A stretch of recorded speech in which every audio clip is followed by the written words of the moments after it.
Matthew. You know, just looking at this past season, pretty unique season in a lot of respects, and just what was the single biggest hurdle you think you were able to overcome this season in terms of getting through the condensed schedule and even getting to the end of the season with the production that you had? Um, yeah, I think a big challenge this year was just how many games we played and how little days. It was very condensed, and we didn't really know when it was going to start, and then it all just kind of happened really quick.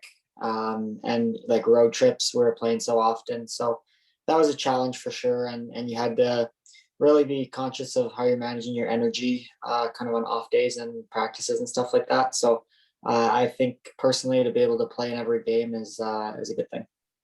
And when you were working this season with the coaching staff, what was the most common thing that you were consistently striving to improve at from a game to game basis?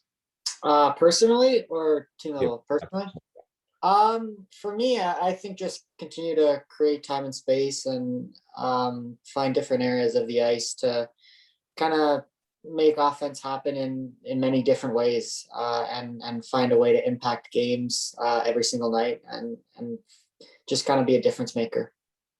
Yeah, and to this point, in your career with, professionally with the Flames organization, what has the messaging been, back and forth from you and the organization, just in terms of your development? Has it all, mostly been positive? And, what is the feedback that they have given you to, say this is what you need to do to get to the next level?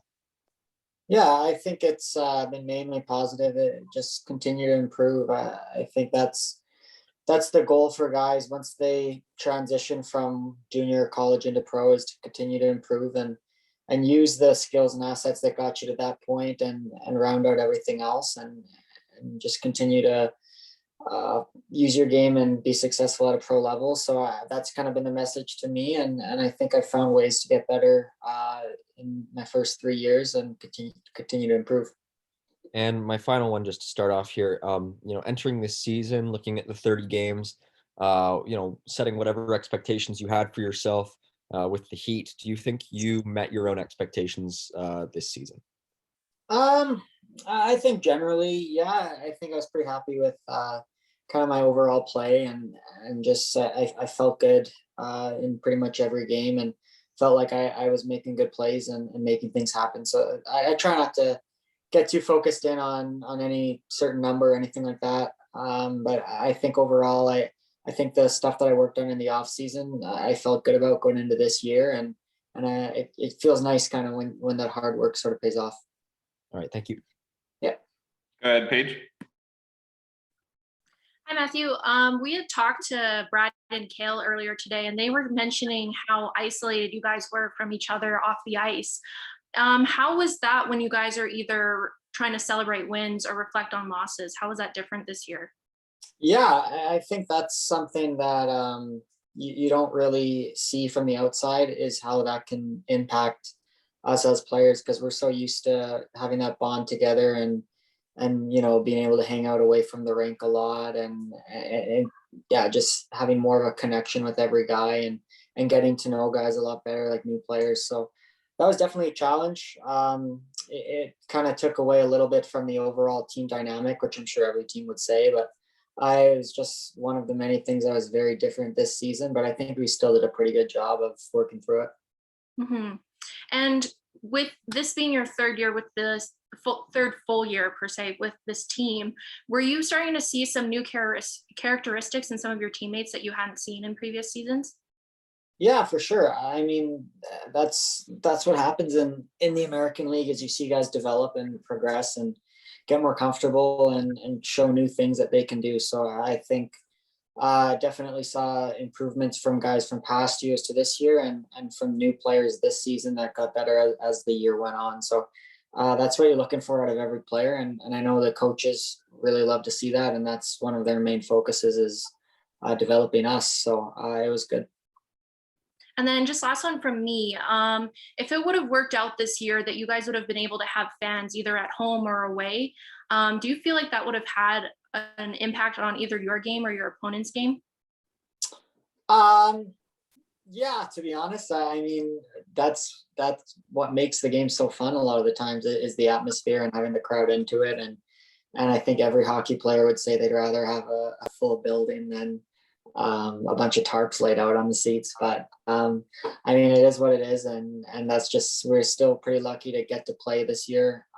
So we made the most of it. And once you're in the heat of the moment in the games, you that stuff kind of goes away. But I think when you're playing as often as we did, to have the fans' energy in the building can definitely kind of lift you up on maybe that odd night where you need a little energy boost. So that's something that we're excited to hopefully have fans next year. Thanks, Matthew. Yep. Go to Patrick. Matthew, as you've kind of come up through the system here, Kale's kind of come up with you. What kind of growth have you seen from him, evolution, in his coaching over your time there? Yeah, I think Kale's been. I'm very lucky to begin with to have Kale, the same coach for 3 seasons.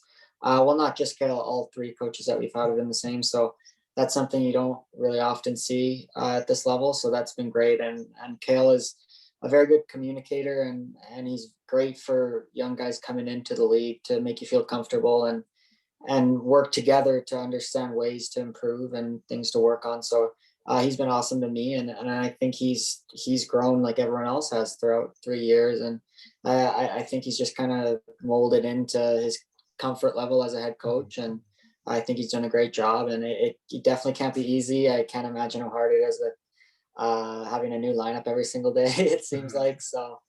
He does a great job, and he makes everyone feel comfortable and confident, which is important.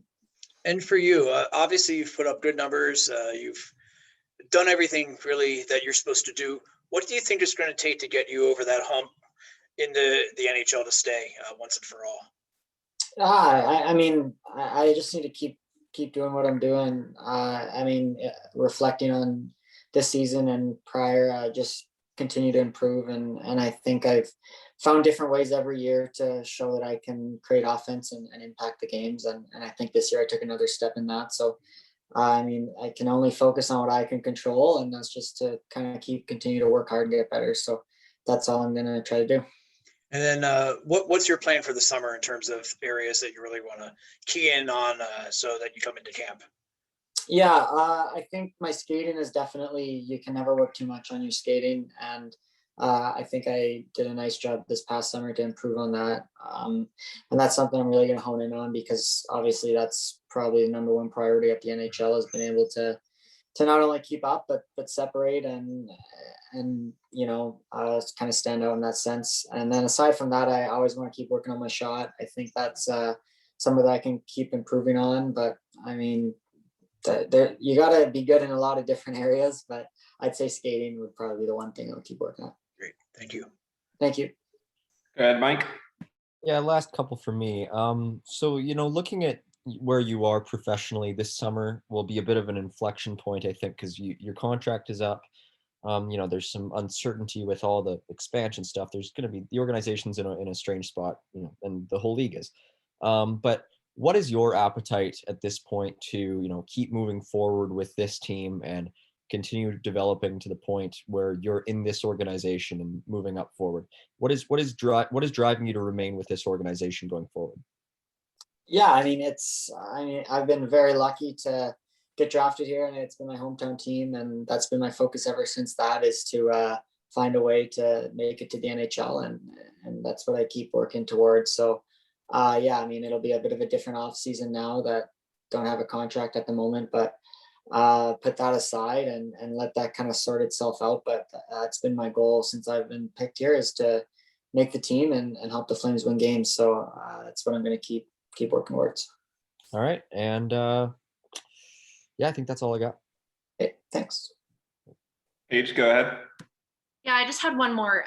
If you would have gotten the opportunity, or if you do get an opportunity to go up and play with the Flames, all line pairings, everything aside, if you could play with anybody on that team, who would you be most interested in playing on a line with? It's kind of a tough question. I mean, you can't really go wrong with guys up there, and I mean, it seems like they kind of all are fairly interchangeable, so I think that's a good thing. And I don't know. I can't really single one specific person out, but I mean, I would definitely be pretty happy playing with anyone.